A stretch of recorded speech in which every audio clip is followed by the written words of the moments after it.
Okay, I'm going to attempt to try to do this with a camera and my iPad. Now, I think people are confusing the Zelda timeline by this moment right here. This whole moment gets a clusterfuck. This is your clusterfuck of Hyrule, basically. And I think what people are not understanding is that if you pan out, let's scroll down here, you look at these two games.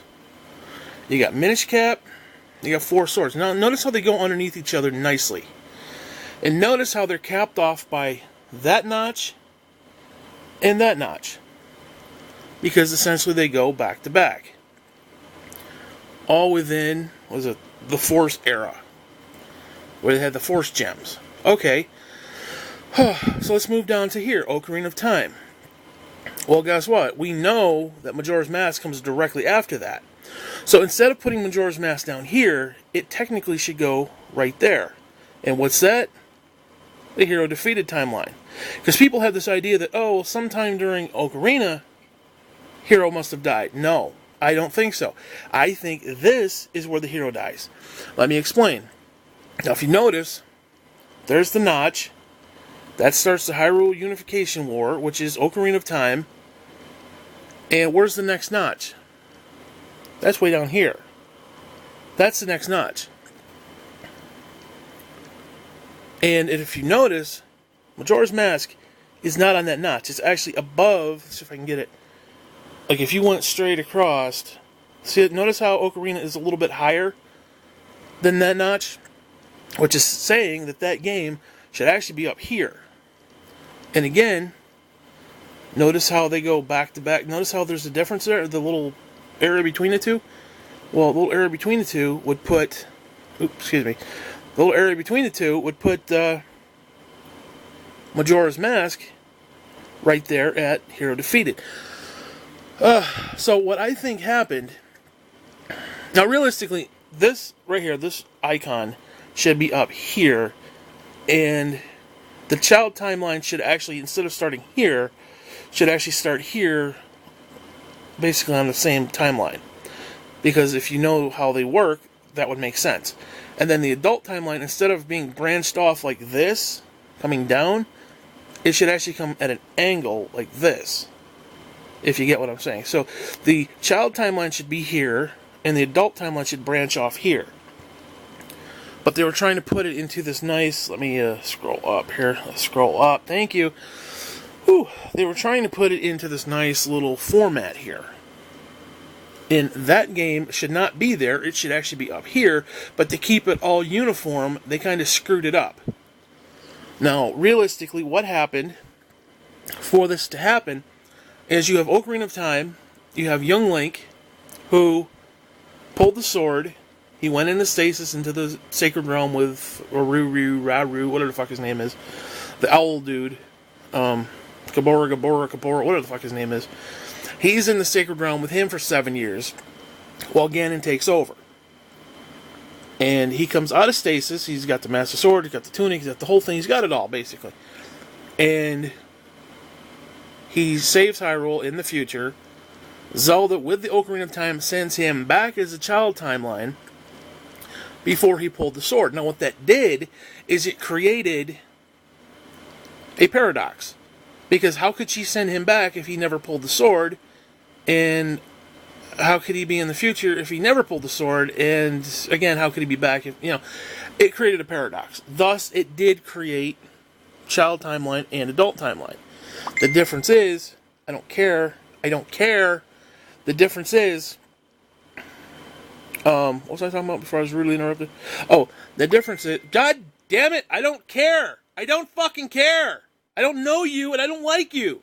Anyways, what was I talking about? So anyways, this is your child timeline, which again is your hero defeated. Now this created a paradox, which then led into this, which also created a paradox. Now you say, how did it do that? If you noticed at the beginning of the game, the moon falls on Link. Thus, he died. The hero defeated. The hero was defeated in Majora's Mask because the moon fell on him. Yet somehow, after the moon fell, because You're basically trapped as the Deduku scrub. You have to make it to the top of the clock tower.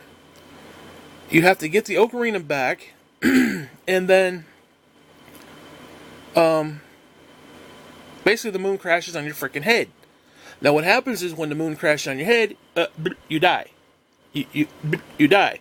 But yet somehow, through the happy mask salesman, I guess it was him, played the Song of Time, which sent Link back 4 days. So in other words, the moon fell on his head, he died, and there is the whole 5 stages of grief thing that goes on in the game.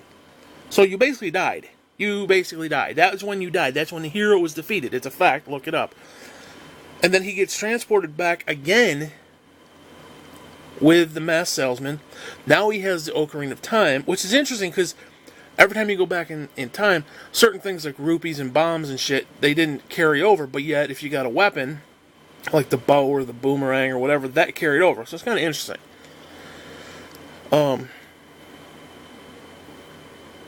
So that essentially created another alternate paradoxical universe.